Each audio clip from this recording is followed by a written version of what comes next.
ये अल्लाह वालों की ज़िंदगी का निचोड़ होता है। जो हम बुज़ुर्गों की कोई एक बात भी सुनते हैं, एक लाइन की कोई बात होती है, लेकिन उसके पीछे बहुत सारे तजर्बात होते हैं, ज़िंदगी का निचोड़ होता है, तो अल्लाह वाले वो बातें करते हैं। फ़रामीन हज़रत सुफ़ियान बिन सईद थौरी, सुफ़ियान थौरी जिनको कहा जाता है, जो नेक काम में हराम माल खर्च करता है।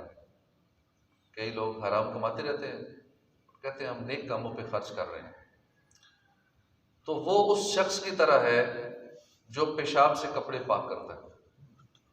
कपड़ा पानी से ही पाक होता है, गुनाहों को सिर्फ हलाल ही मिटाता है। हराम कमाई जितने भी नेक कामों में लगा दें उसका कोई अजर नहीं मिलेगा। कई कहते हैं कि हराम कमा कमा के जितना हराम कमाया कि मस्जिद के इस्तरिया खानों पे लगा दें, फिर भी नहीं सवाब मिलेगा, किसी भी नेक काम पे नहीं सवाब मिलेगा। इस्तरिया खानों में भी हलाल कमाई लगेगी, क्योंकि वो भी मस्जिद के उस फनाई मस्जिद में आते हैं। जब तक खौफ खुदा की शिद्दत ना हो, इबादत की ताकत और इबादत पर मजबूती किसी को हासिल नहीं हो सकती। खौफ खुदा की शिद्दत हो, फिर इबादत पर ताकत मिलती है, फिर इबादत पर मजबूती हासिल होती है। इल्म इसलिए हासिल किया जाता है ताकि उसके ज़रिए अल्लाह का डर और खौफ पैदा हो, तकवा हासिल हो। इसी वजह से इल्म को फजीलत दी गई है। अगर ऐसा ना होता तो वो बकिया तमाम चीज़ों की तरफ कोई अहमियत ना रखता। हज़रत सुफ़ियान बिन उयैना रहमतुल्लाह अलैह की फ़रामीन अब फरमाते इल्म का पहला दर्जा गौर से सुनना है, जिस तरह आप सुन रहे हैं। फिर खामोशी इख्तियार करना। अब बंदा सुन रहा हो, साथ साथ बातें भी कर रहा हो, शोर शराबा भी हो, खामोशी से ना सुने तो भी फ़ायदा नहीं। खामोशी से सुनना, फिर उसे याद रखना, फिर उस पर अमल करना और फिर उसको फैलाना। जब कोई आलिम ये कहना छोड़ दे ला अदरी, मैं नहीं जानता, तो हलाकतों में पड़ जाता है। जब कोई आलिम ला अदरी कहना छोड़ देता है, ये बात छोड़ देता है कि मैं नहीं जानता, हर बात कहता है मुझसे पूछो, सारे मसले जानता है, नहीं भी जानता तो भी कहता है बस गलत वलत बता देता है, बस कहीं ये लोग ये ना कहें कि दाढ़ी रखी हुई है, मामा पहना है, मौलवी ऐसे, पता ही कोई नहीं, मसले का नहीं पता। ला अदरी, मुझे नहीं पता, ये कहना जुबान पे आना चाहिए। चाहे किसी भी आलिम हो, दीनी इल्म रखता हो या बस कोई दुनियावी इल्म वाला भी हो, तो यहाँ हर एक कहता है कि मैं जितना जानता हूँ मेरे जैसा कोई, चाहे तो दुनियादार हो चाहे दीनदार हो। अगर किसी को कहा जाए फला मौलवी साहब मसला नहीं जानते थे, तो गुस्सा ही आ जाए। भाई बड़े बड़ों के बारे में आता है, कहते थे ला अदरी, मुझे नहीं पता। गीबत कर्ज से ज्यादा सख्त है। कर्ज तो लौटा दिया जाता है, लेकिन गीबत लौटाई नहीं जाती। गीबत से अपनी नेकियां ट्रांसफर हो जाती हैं अगले के अकाउंट में। हिकमत तीन चीज़ों से आती है।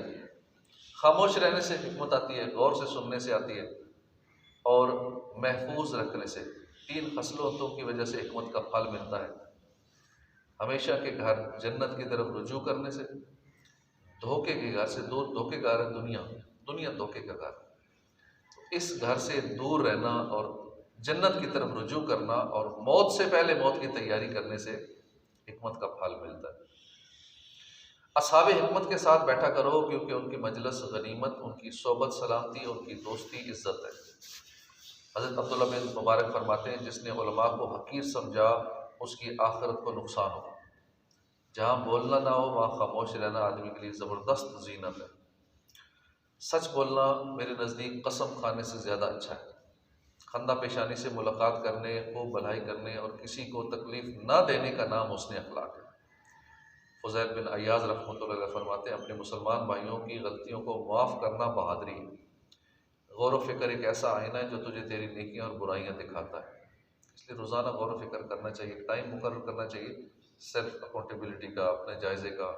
और वो बेहतर है सोने से पहले रात को होना चाहिए कि मैंने आज दिन भर क्या किया, मेरी नेकियां, मेरी बुराइयां। और ये गौर व फिक्र करेगा तो आईना सामने आ जाएगा। अल्लाह की मोहब्बत का मतलब यह है कि इस्तिकामत के साथ उसकी इताअत की जाए।